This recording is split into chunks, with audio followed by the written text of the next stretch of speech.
Orang yang mengingkarinya kafir. Mengingkari hukum yang pasti dalam syariat apa?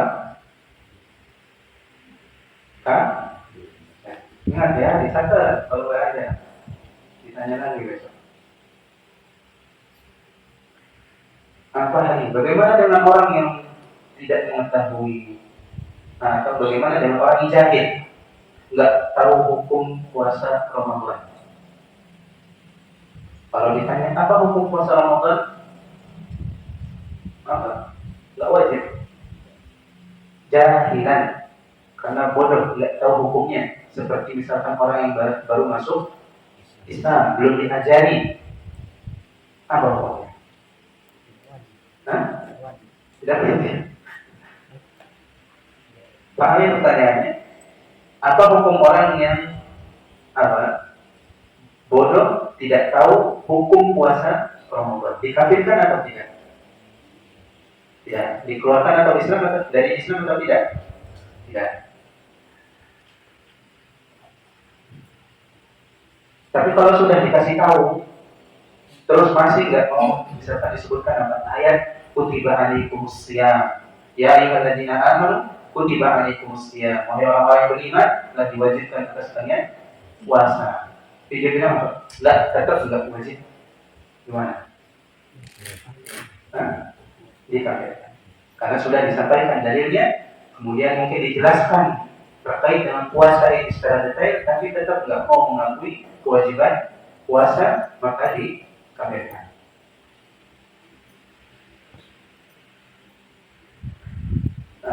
Yang mana yang mau ditanya? Yang baru datang siap ditanya.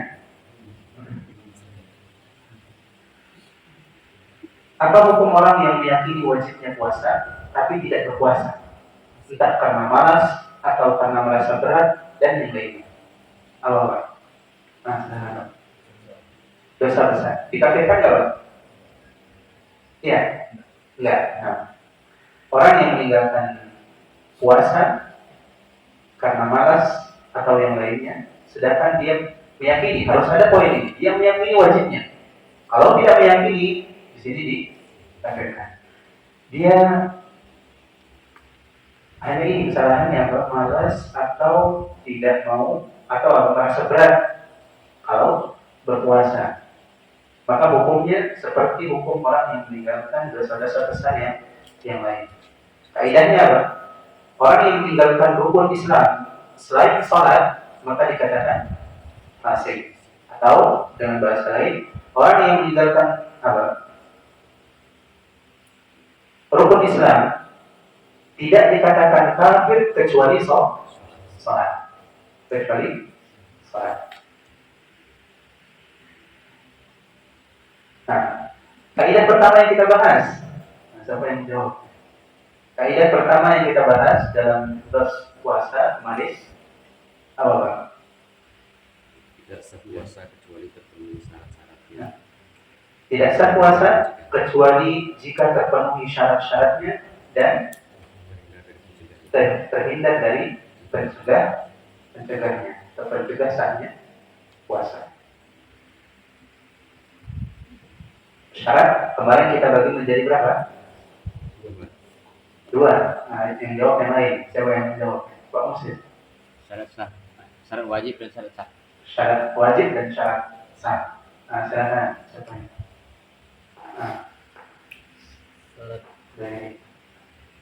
Syarat pertama Islam. Benar. Yang tadi yang dimaksud dengan syarat wajib itu apa?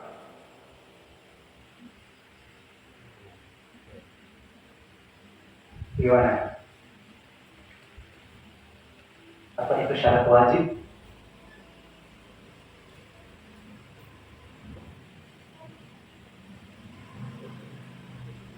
Apa itu syarat wajib? Sebelahnya, kalau nggak tahu. Syarat wajib, Pak. Syarat wajibnya harus beriman. Bukan. Yang dimaksud dengan syarat wajib itu apa? Nanti kita sebutkan syarat wajib itu apa aja, 1, 2, 3, dan seterusnya. Nah, cuma yang dimaksud dengan syarat wajib itu apa?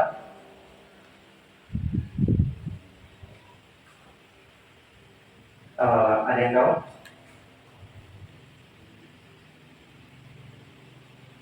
Pak Dokter? Pak Bambang? Syarat wajib yaitu syarat yang harus terpenuhi untuk terlaksananya kewajiban berpuasa. Nah, Hasan. Syarat wajib itu syarat yang harus ada sehingga dikatakan ibadah itu wajib atas seseorang. Misalnya, kalau syarat ini hilang, seseorang yang tidak terpenuhi syarat wajib puasa, seperti apa? Wudu, balik. Karena sudah balik belum? Belum. Nah, wajib puasa kan? Belum. Enggak, karena ini syarat wajib, bukan syarat sah. Artinya apa syarat wajib? Kalau tidak ada, seorang itu tidak diberikan beban kewajiban ibadah. Tapi kalau ada, harus dilakukan sesuai dengan kemampuan. Satunya syarat sah. Apa ini jadi?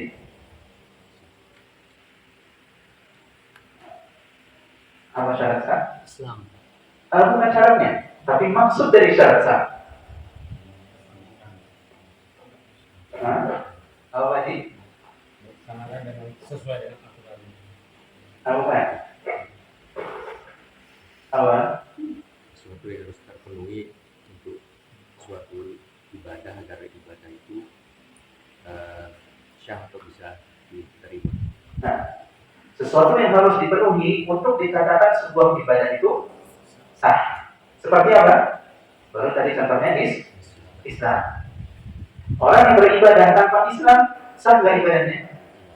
Tidak. Ini namanya syarat sah. Nah, syarat sah itu apa? Hal yang harus dipenuhi untuk dikatakan ibadah itu sah.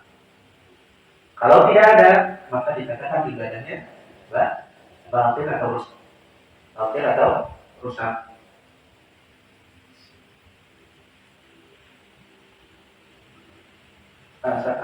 Santri, syarat yang pertama dari syarat berpuasa apa?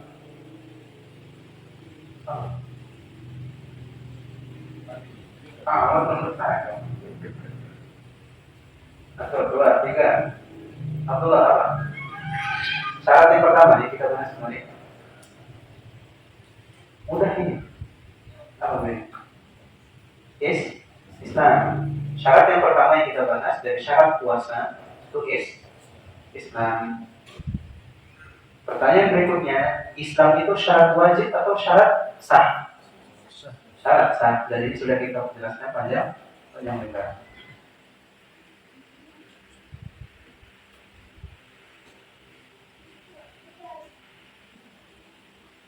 Dan kaidah yang kita sebutkan sifat kekufuran yang ada pada diri seorang itu tidak membatalkan kewajiban yang berlaku.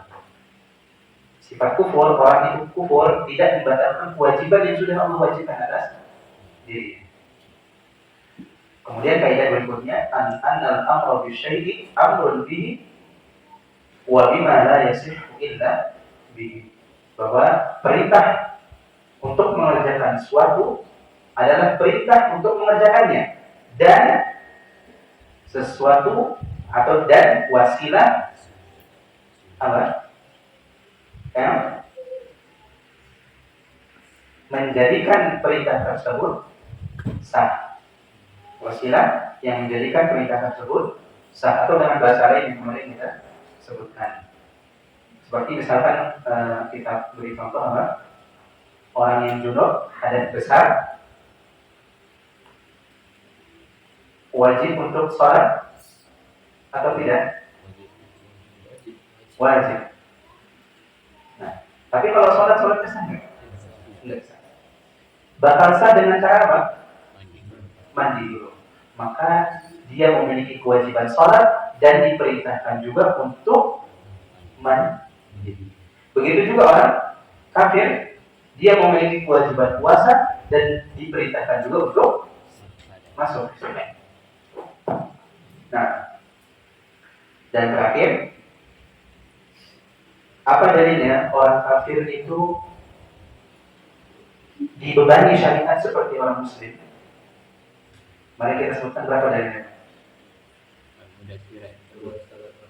Nah, pertama surat Al-Mudaththir ayat 42 sampai 47 tentang orang-orang yang masuk ke dalam neraka ketika Allah tanya masalakakum istaqam qalu lam nakum minal musallin wa lam nakun nut'imul miskin wa kunna nakhudu ma'al khawidin wa kunna nukadzibu biyaumiddin hatta atana al-yaqin. Sampai mati itu yang terjadi.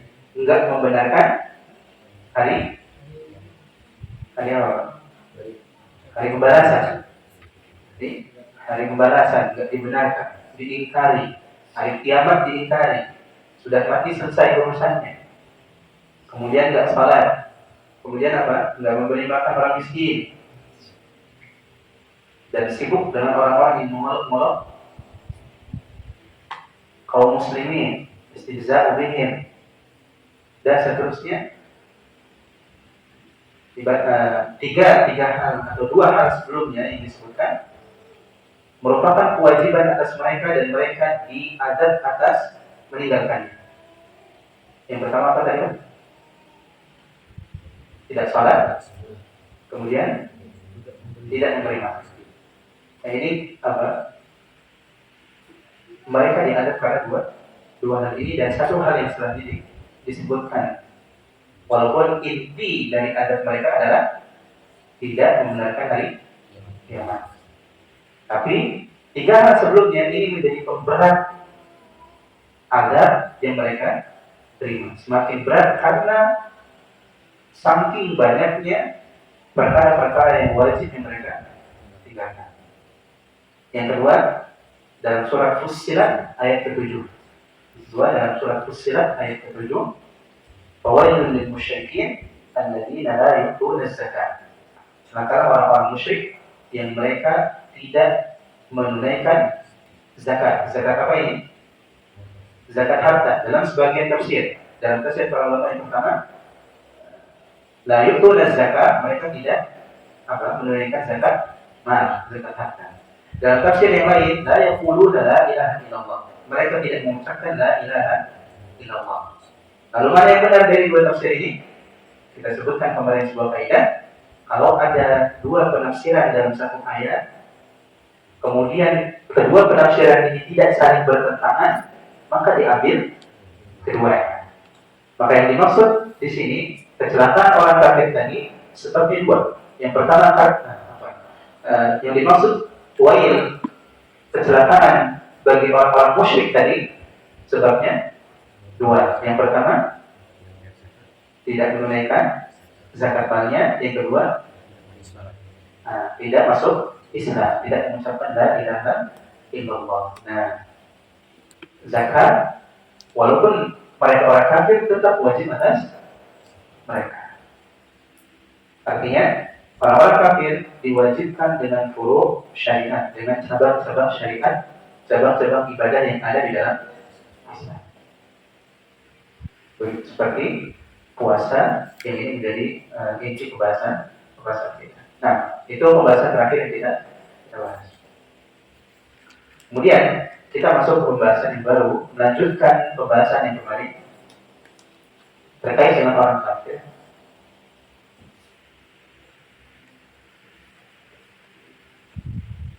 Apa Pak kemarin? Mau bahas apa kira? Orang yang masuk Islam, orang kafir yang masuk Islam, apakah wajib mengkodok Ramadan yang telah lalu? Umur 40 tahun baru masuk Islam, balik dari umur taruhlah 15 tahun. Berarti berapa Pak sampai berapa Ramadan itu ini?